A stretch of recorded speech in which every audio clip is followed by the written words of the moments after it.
Hello, welcome to episode 10 of Candid Reviews. So this review is going to be on a book called Psycho-Cybernetics by Maxwell Maltz.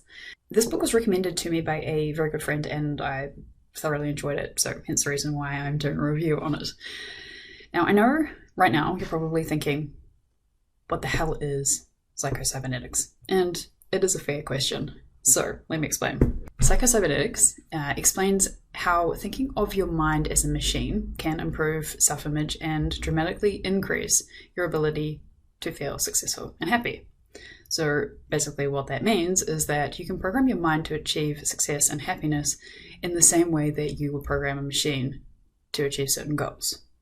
Now, Maxwell, who worked as a plastic surgeon at the time, began to realize that there was a discrepancy between how different patients responded to the correction of their perceived physical flaws. And some patients immediately appeared to become more self-confident. However, other patients showed no change in their personalities after surgery whatsoever, and actually continued to think, feel, and act as if their flaw was still there. The patients who displayed a rise in self-esteem approached their goals more proactively and achieved more success than they did pre-surgery. So eventually, Maxwell concluded that the self-perception is far more important to success than physical appearance, and that the key to self-improvement was more than just changing your external circumstances, and that you actually had to remove the negative thought patterns that caused patients to view themselves as unsuccessful. So, first key takeaway from this book is that your self-image defines your experience. So what this means is that, like a machine, your brain has recorded every experience you have had up until this moment. Think of your failures, your successes, and every interaction you've ever had. Now, your self-image is a reflection of how you have identified with and felt about these experiences, and it ultimately defines who you are and how you express yourself and also how you act in any given situation.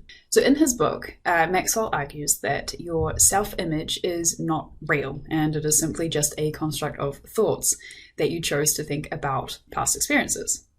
Now, since thoughts are subjective and may or may not be true, if you choose to accept them as truth, they then become a part of your self-image. Now, our self-image is just one of 4 interrelated components that inform our opinions of ourselves. And there's a note in the book as the following.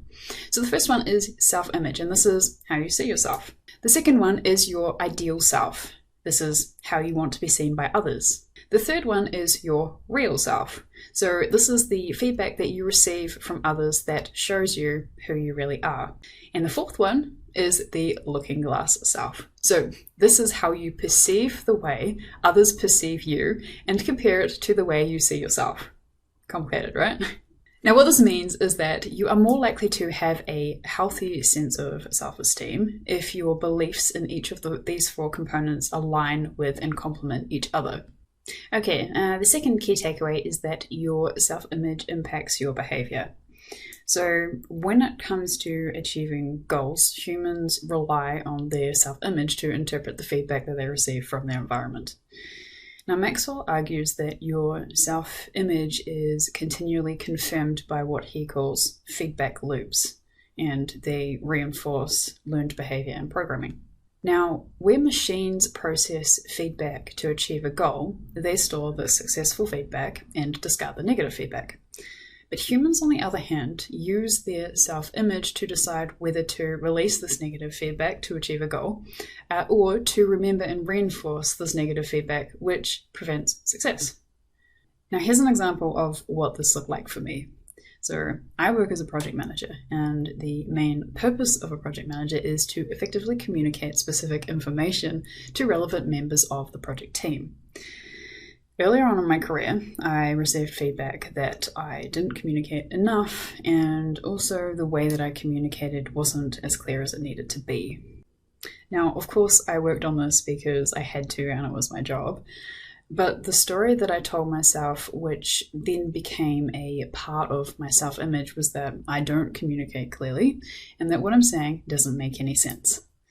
When I was talking to people, I would actively look for signs that they were confused by what I was saying, and then I would use this as proof that I don't make any sense. Now, this would cause me to get all flustered and end up not enjoying interactions with people. I eventually found myself actively avoiding interacting with people after a while, and this was not good for my career or my social life. So what this means is that if you want to achieve success and happiness according to the goals that you have set for yourself, you need to ensure that your self-image aligns with what you want. This way, you'll be able to interpret and act on the feedback in a way that moves you towards your goals. And the third and final key takeaway is about resetting your self-image. So in his book, Maxwell suggests that since your self-image is a result of negative programming, you can actually use your imagination to reprogram and replace these negative beliefs with positive ones. So in the book, he talks about 5 methods that can be used to direct your imagination toward thoughts and feelings of success related to your specific goals and the improvement of your self-image. So the first method is to prove that change is possible. So what this means is that you start with a small existing habit that you already have, and you just do it differently. And seeing that you are able to change and break this small habit will affirm that you can also break negative thought processes and replace them with successful ones.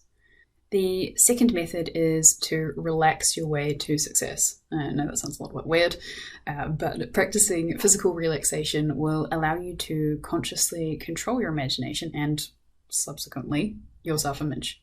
Now, this is because when your mind is relaxed, it is more receptive to positive suggestions. Now, the third method is to imagine your successful personality. So think about the person you want to be and then recall your successful memories.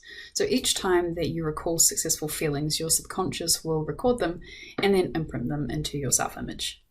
And the fourth method is to focus on a goal. So you need to find a clear reason to change your self-image before you can actually develop the skills to change it.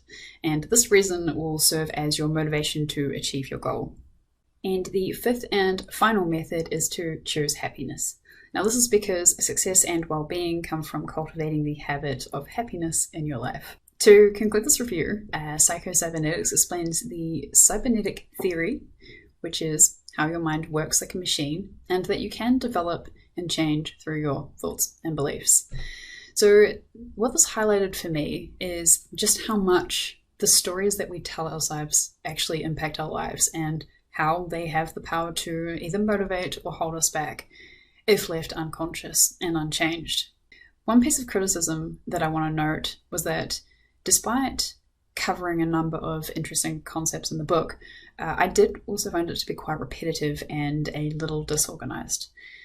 Each chapter did, however, contain a self-assessment which sort of helped you really reflect on the information and turn it back on your own personal experiences, which I thought was really good. So all up, I really enjoyed the ideas discussed in this book, and I would recommend it to anyone who is interested in this topic. So thank you for watching. See you next time.